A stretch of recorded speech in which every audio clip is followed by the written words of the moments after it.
Pas gue mukulin sapu lidi itu ke belakang lemari ya, tiba-tiba gue tuh ngelihat kayak ada siluet tuh guys.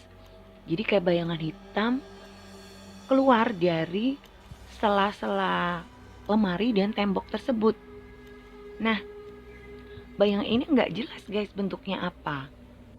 Gue cuma ngelihat itu bayangan hitam dan dia itu lompat keluar dari sela-sela lemari dan tembok. Dan terus bayangan itu ngelompatin gue guys. Cuman dia itu nembus gitu loh. Jadi gue ngerasa banget kalau bayang itu nembus ke tubuh gue. Nah, saat bayangan itu nembus badan gue ya, gue tuh ngerasa ini dada ya kayak dihimpit batu yang gede banget. Dan itu bener-bener sakit guys, sumpah itu sakit banget. Gue tuh sampai langsung yang batuk karena sepersekian detik gue kayak kecekik, gak bisa nafas. Dan itu bener-bener kayak gimana sih, kayak dada gue tuh dijatuhin batu yang gede gitu lah, langsung bek gitu. Aduh gak bisa dilukiskan dengan kata-kata deh. Pokoknya intinya gue tuh ngerasa pas bayangan itu masuk nembus ke badan gue ya dari depan, karena dia nembus badan gue tuh dari depan nih. Nah gue ngerasa dada gue tuh langsung sakit banget guys. Terus habis itu bayangan itu pergi gak tahu kemana. Nah gue itu ya sampai yang ngebungkuk sambil megangin dada dan batuk-batuk, karena emang bener-bener rasanya tuh kayak kecekik gitu loh guys. Gue tuh sampai yang kayak gitu loh guys, sampai yang aduh bener-bener luar biasa deh rasanya. Mungkin kalau orang kesurupan ya itu rasanya kayak gitu juga kali ya. Jadi kayak berat, sakit, dan ya kadang ada beberapa orang yang sakratul mautnya itu juga kayak orang kesakitan ya. Karena mungkin emang bener kalau itu ada roh yang keluar dari badan itu emang mungkin rasanya sakit kali ya guys.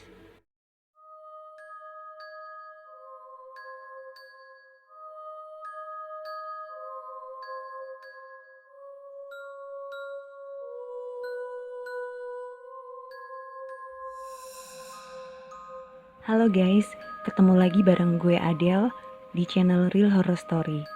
Dimana di channel ini akan menceritakan tentang kisah-kisah mistis berdasarkan pengalaman nyata atau real story. Dan sebelum gue lanjut, silakan klik tombol like dan juga subscribe bagi kalian yang belum subscribe. Dan juga klik tombol lonceng supaya kalian akan mendapatkan notifikasi jika ada video-video terbaru dari Real Horror Story. Dan juga jangan lupa untuk komen serta share jika kalian suka dengan channel gue ini.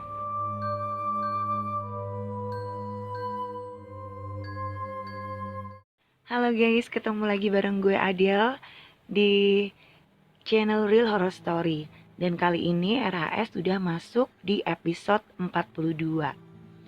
Buat kalian yang baru saja nemuin channel gue ini, jangan lupa ya untuk klik tombol subscribe-nya dan juga nyalakan loncengnya sehingga kalian akan mendapatkan notifikasi jika ada video-video terbaru dari Real Horror Story.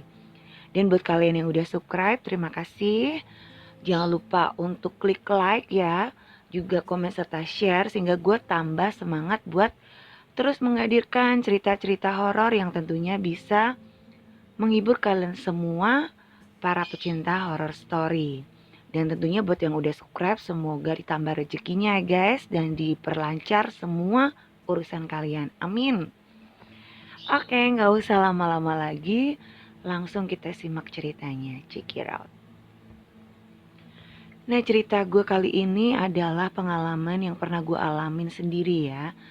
Itu sebuah pengalaman horor yang dulu pernah gue alamin waktu gue masih tinggal bareng sama bokap nyokap gue. Nah, seperti yang udah gue jelasin ya, gue adalah penyanyi kafe guys. Jadi emang hampir setiap malam gue pasti ada perform di kafe dan pulangnya itu biasanya emang udah tengah malam. Nah, waktu itu gue udah punya anak guys gitu. Dan ini anak pertama gue. Waktu itu anak gue masih berumur berapa bulan lah ya. Dan karena gue sering keluar malam kan, anak gue ini gue titipin ke nyokap gue gitu. Jadi biasanya kalau gue mau berangkat, karena gue ini kan masih serumah tuh sama ortu ya, jadi gue titipin ke nyokap kayak gitu. Terus nanti kalau udah gue balik, gue ambil lagi anak gue bawa ke kamar kayak gitu.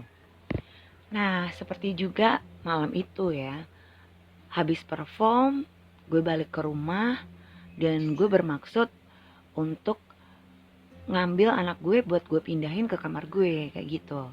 Nah setelah cuci tangan cuci kaki, gue memang belum sempet ganti baju sih waktu itu. Gue langsung ke kamarnya nyokap gitu. Nah pas masuk di kamarnya nyokap, gue itu ngelihat nyokap gue lagi tidur dengan pulasnya ya. Dan di sampingnya itu ada anak gue yang pertama gitu. Nah mereka berdua lagi tidur dengan pulas, sehingga gue tuh agak gak tega gitu buat bangunin. Karena biasanya kalau gue ngambil anak gue tuh pasti nyokap kan kebangun gitu ya. Dan anak gue juga pasti ikut kebangun gitu. Meskipun gak lama dia juga bakalan merem lagi. Nah karena mereka berdua lagi tidur pulas, gue jadi agak gak tega gitu. Dan gue milih buat rebahan dulu nih di sebelahnya anak gue gitu. Nah pas gue rebahan di sampingnya anak gue, karena emang gue lagi capek banget ya malam itu, gue gak sadar tuh hampir terlalap guys. Jadi udah nyaris ketiduran gitu loh. Tapi belum sampai gue merem banget ya, tiba-tiba tuh gue ngelihat kayak ada yang gerak gitu loh di sebelah gue gitu. Nah itu anak gue yang gerak nih.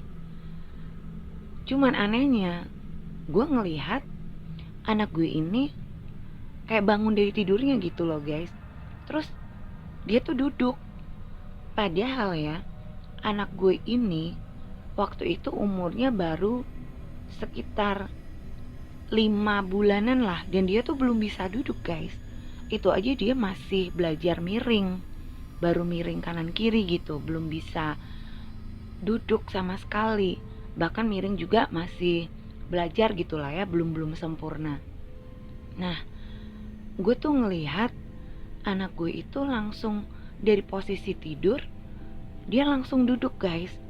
Dan kalau itu dilakuin sama bayi, kayaknya ya gak mungkin gitu loh. Ya mungkin emang ada ya bayi yang bisa, tapi bayi umur 5 bulan posisi dari tidur langsung duduk loh guys. Kalaupun ada bayi yang bisa duduk ya, dia pasti kan miring dulu baru duduk, gak yang langsung bangun langsung duduk kan. Nah akhirnya gue gak jadi merem nih guys, gue langsung melek kan. Cuman posisinya gue masih sambil tiduran gitu. Gue noleh ke arah anak gue. Nah jadi tuh anak gue nih tidurnya di tengah-tengah, karena kan sampingnya nyokap gue ya kan. Terus di sampingnya nyokap itu kan anak gue. Nah gue tiduran di sebelahnya anak gue. Jadi anak gue tuh di tengah-tengah antara gue sama nyokap kayak gitu. Nah terus gue noleh ke samping nih, ngelihat ke arah anak gue. Ternyata bener anak gue tuh duduk guys. Dan saat gue lihat itu pandangan wajahnya itu menghadap ke depan, lurus ke depan. Tiba-tiba anak gue ini noleh kayak slow motion gitu guys. Dia noleh ke arah gue pelan-pelan. Terus dia tuh senyum. Gue tuh sempet takjub guys. Asli gue takjub, karena gue gak nyangka anak gue bisa duduk. Apalagi dia tuh senyum. Senyumnya tuh kayak yang aneh banget gitu loh. Terus gue terus ngeliatin anak gue kan sambil kayak, hah, kok ini anak bisa duduk gitu. Dan dia itu senyum, dan tiba-tiba dia tuh mengeluarkan suara kayak gini nih, gitu guys. Cuman suaranya yang keluar itu bukan suara bayi guys, bukan suaranya anak gue, melainkan suara laki-laki yang berat banget. Jadi kayak suara orang dewasa guys. Langsung gue sontak bangun dari tidur, ya kan. Dan gue inget nih kata orang-orang tua ya. Jadi kayak orang-orang tua, ya nenek gue lah kayak gitu kan, katanya nih kalau ada bayi kena sawan gitu ya, itu harus dikasih apa sih, kayak diusapin jalan lahir gitu loh guys. Jadi ibunya itu harus megang tempat si bayi itu lahir gitu lah, terus diusapin ke wajahnya si bayi gitu katanya ya, mitosnya seperti itu. Nah gue langsung keingetan tuh gitu kata orang-orang tua gitu kan. Ya udah langsung anak gue usap mukanya setelah gue ngusap tempat jalan lahirnya anak gue ini kayak gitu loh. Sampai 3 kali gue usapin ke wajahnya anak gue ini. Nah setelah gue usapin ke wajahnya, anak gue tuh langsung kayak jatuh rebah lagi gitu loh guys, ke kasur. Terus dia tuh tidur kayak yang tadi tuh nggak pernah kebangun gitu loh, jadi tidur lagi pules. Nah gue kan udah posisi duduk nih ya, tadi kan karena kaget gue langsung bangun kan. Terus gue sempet bengong gitu, ini apa gitu, emang beneran anak gue yang ngeluarin suara kayak gitu. Cuman kayaknya langsung perasaan gue nggak enak kan, langsung merinding gitu. Ya udah akhirnya anak gue ambil, gue pangku. Nah pas gue ngambil anak gue, nyokap gue kebangun, terus nanya, loh dia udah pulang kayak gitu. Iya mah udah gitu kan. Terus nyokap gue kan nanya jam berapa kayak gitu. Ya udah kalau mau dibawa bawa aja gitu kan, itu dotnya ada di meja kata nyokap kayak gitu. Ya udah terus akhirnya gue bawa anak gue ke kamar gue gitu sambil ngambil dot yang ada di atas meja. Dan gue emang belum cerita nih ke nyokap karena udah tengah malam juga, dan gue tuh masih ya sedikit shock juga kayak gitu loh. Akhirnya gue langsung keluar dari kamar nyokap dan menuju kamar gue. Dan ya alhamdulillahnya malam itu gak ada kejadian apa-apa lagi sih guys setelah gue pindah ke kamar gue gitu.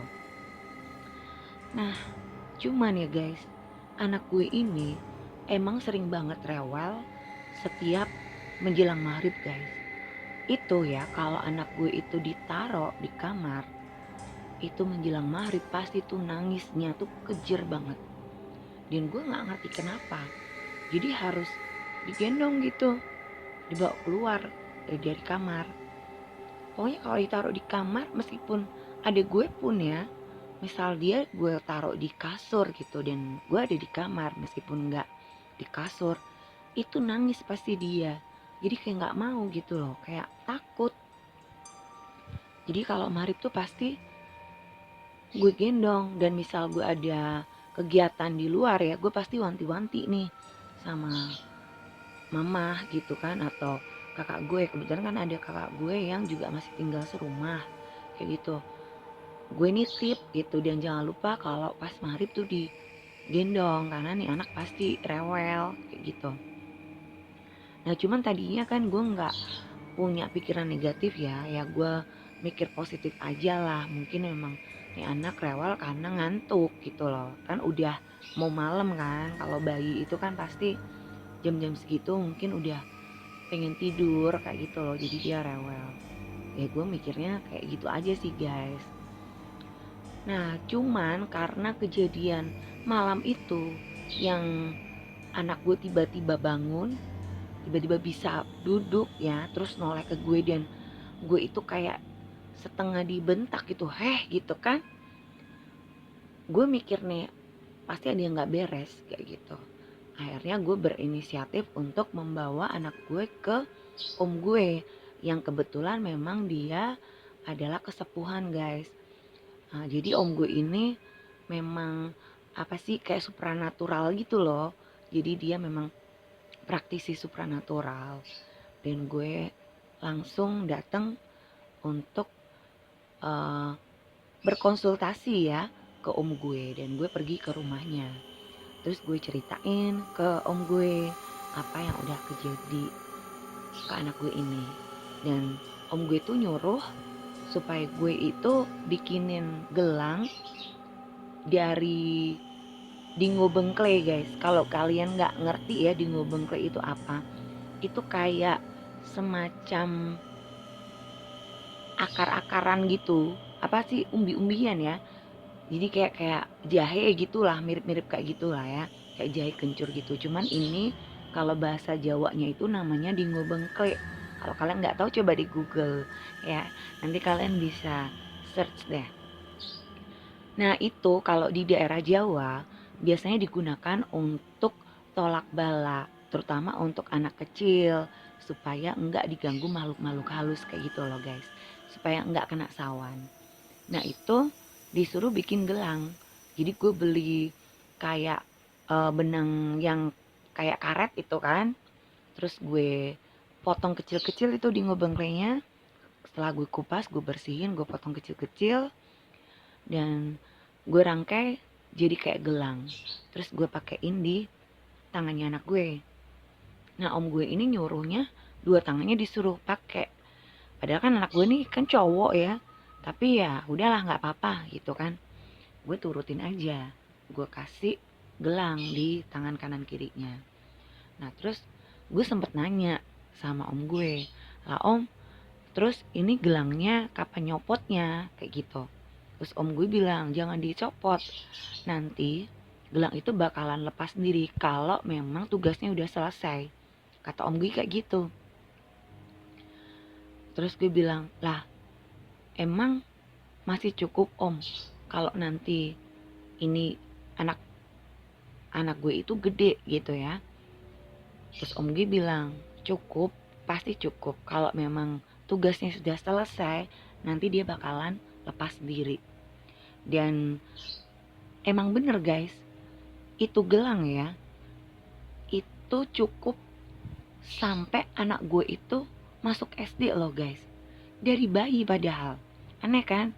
Padahal itu kan talinya yang gue pasang itu kan nggak yang gede-gede banget. Karena kalau gue kasihnya kegedean kan pasti copot dong dari tangannya anak gue. Karena anak gue kan masih bayi kan.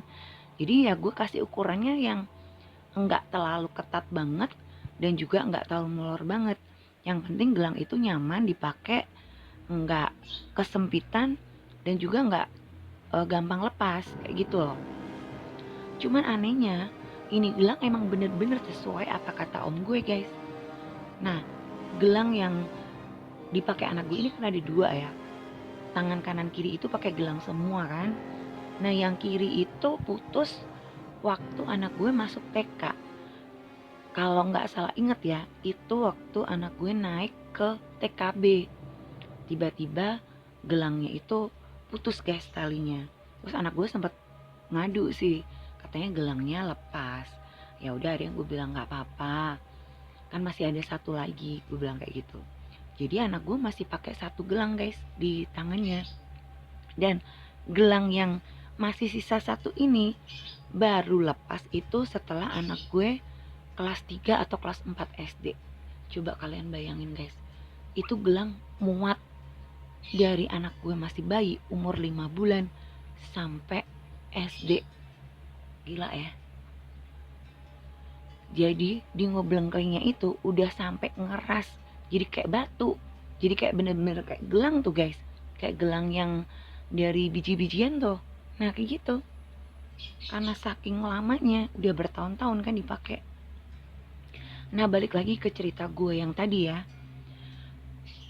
om gue ini kan nyuruh gue bikinin gelang. Nah, selain itu om gue juga bilang supaya anak gue ini kalau menjelang maghrib sampai selesai maghrib harus digendong atau dipangku. Intinya jangan ditinggal sendirian di kamar dan jangan ditidurin di kasur sendiri itu kalau pas maghrib seperti itu. Dan lebih baik dibawa keluar kamar kayak gitu, jangan di kamar lah. Kalau mau dibawa ke kamar lagi tuh setelah maghrib kayak gitu. Itu pesennya dari om gue. Dan pas maghrib gue itu disuruh kayak mukul-mukulin bawah kolong tempat tidur, terus pojok-pojok kamar itu pakai sapu lidi guys. Nah gue tuh disuruh pakai sapu seblak tuh, kamu ngerti nggak sapu seblak? Sapu seblak itu kalau beberapa orang-orang ya yang zaman dulu ya itu buat ngebersihin kasur tuh biasanya kan pakai sapu lidi. Jadi bukan sapu lidi yang buat nyapu lantai ya guys, bukan yang itu, tapi sapu lidi yang buat nebahin kasur gitu loh.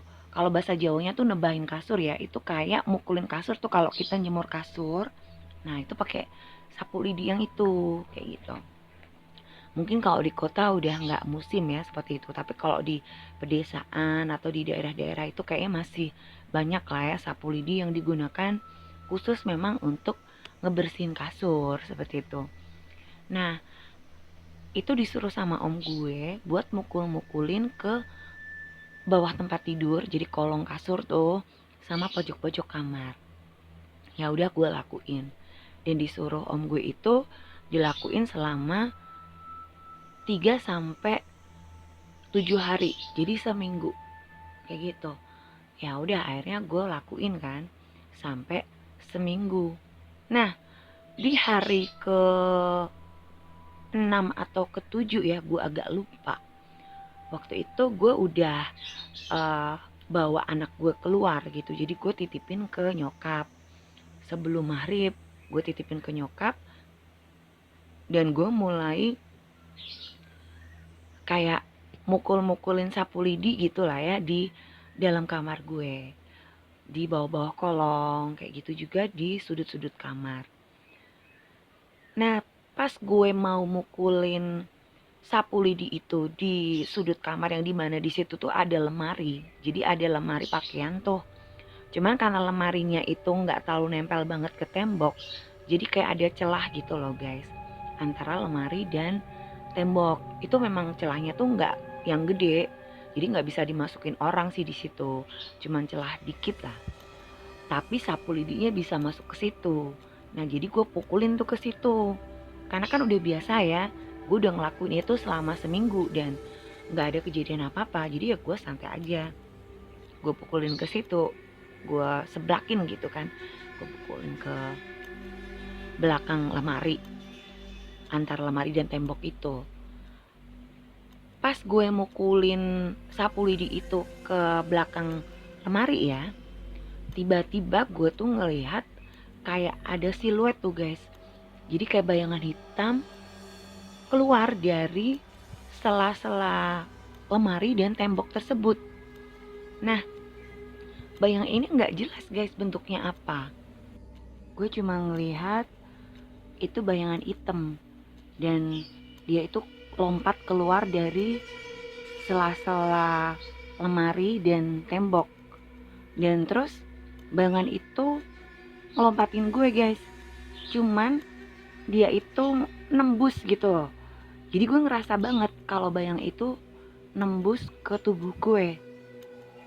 Nah saat bayangan itu nembus badan gue ya, gue tuh ngerasa ini dada ya kayak dihimpit batu yang gede banget, dan itu bener-bener sakit guys, sumpah itu sakit banget. Gue tuh sampai langsung yang batuk karena sepersekian detik gue kayak kecekik, gak bisa nafas. Dan itu bener-bener kayak gimana sih, kayak dada gue tuh dijatuhin batu yang gede gitu lah, langsung bek gitu loh. aduh nggak bisa dilukiskan dengan kata-kata deh. Pokoknya intinya gue tuh ngerasa pas bayangan itu masuk nembus ke badan gue ya dari depan, karena dia nembus badan gue tuh dari depan nih. Nah gue ngerasa dada gue tuh langsung sakit banget guys. Terus habis itu bayangan itu pergi nggak tahu kemana. Nah gue itu ya sampai yang ngebungkuk sambil megangin dada dan batuk-batuk, karena emang bener-bener rasanya tuh kayak kecekik gitu loh guys. Gue tuh sampai yang kayak gitu loh guys, sampai yang aduh bener-bener luar biasa deh rasanya. Mungkin kalau orang kesurupan ya itu rasanya kayak gitu juga kali ya. Jadi kayak berat, sakit, dan ya kadang ada beberapa orang yang sakratul mautnya itu juga kayak orang kesakitan ya. Karena mungkin emang bener kalau itu ada roh yang keluar dari badan itu emang mungkin rasanya sakit kali ya guys. Dan itu juga yang gue rasain gitu loh. Waktu bayangan itu nembus badan gue ngerasa sakit banget. Terus setelah gue bisa ngontrol kondisi gue sempet duduk nih di kasur ya sambil bengong gitu. Gue mikir tadi apaan gitu loh yang lari.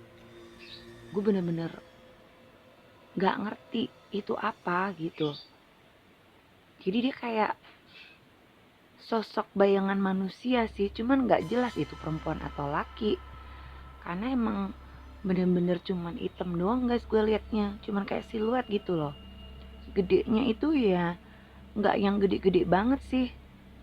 Sama gue ya mungkin gedean bayangan itu sih ya, tapi gak yang gede-gede banget. Jadi mirip kayak perawakan manusia aja, cuman gak ada wujudnya gitu, cuman hitam doang. Nah sebelum kejadian itu ya, sebelum kejadian yang gue ditabrak sama bayangan ini, yang ditembus sama bayangan ini, malam sebelumnya itu pas gue lagi mau tidur, pintu gue itu kan agak ngebuka dikit tuh, belum gue tutup banget karena emang gue belum mau tidur kayak gitu. Nah pas gue noleh ke arah pintu, gue tuh ngelihat kayak ada cahaya gitu loh guys. Itu cahayanya itu jalan di depan pintu kamar gue. Warnanya itu oren kayak warna api itu guys, tapi bukan api ya. Jadi dia memanjang gitu. Itu kayak slow motion gitu geraknya. Jadi gak masuk ke kamar gue, cuman lewat doang. Dan gue gak ngerti itu apa. Tadinya gue pikir mungkin itu sorot cahaya dari mana kayak gitu loh. Gue gak yang mikir yang macem-macem sih pas malam itu. Jadi gue juga nggak bahas itu ke siapapun, karena gue pikir ya udah paling sorot lampu senter kali atau apalah gitulah. Pokoknya intinya gue nggak ada mikir yang negatif sampai kejadian yang gue lagi mukul-mukulin sapu lidi ke samping lemari, terus tiba-tiba ada bayangan lompat dan dia lari ya, bayangan itu lari nembus badan gue. Akhirnya setelah kejadian itu besok paginya gue pergi ke rumahnya om gue lagi dan gue ceritain semuanya. Dan terus om gue bilang katanya emang bener itu sosok makhluk astral, tapi dia tuh gak tinggal di rumah gue guys.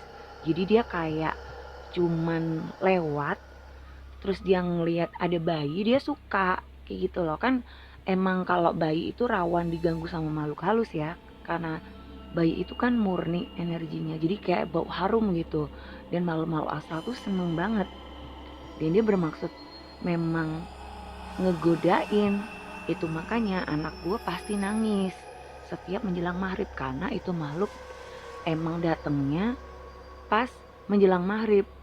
kalau kata orang-orang tua nih ya, menjelang maghrib itu adalah saat pintu gerbang dunia gaib itu kebuka guys. Itu makanya kalau orang-orang zaman dulu ya, anak-anak kecil kalau lagi main pasti gak boleh kan sampai maghrib, harus buru-buru pulang, takutnya nanti diselong itu dibawa sama makhluk halus. Karena emang bener portal pintu gaib itu kebukanya menjelang maghrib dan menjelang subuh. Jadi tertutupnya itu saat menjelang subuh dan terbukanya saat menjelang maghrib. Makanya rawan banget kalau ada anak-anak kecil nih main di luar, karena kan anak-anak kecil tuh masih polos banget ya. Jadi mereka biasanya masih bisa ngelihat lah makhluk-makhluk seperti itu. Dan takutnya kalau dibawa, itu kalau orang-orang zaman dulu terutama di pedesaan tuh seperti itu. Tapi sebenarnya emang bener sih guys, emang bener. Jadi emang portal pintu gaib itu terbuka pada saat menjelang maghrib guys, dan terbuka hingga menjelang subuh kayak gitu.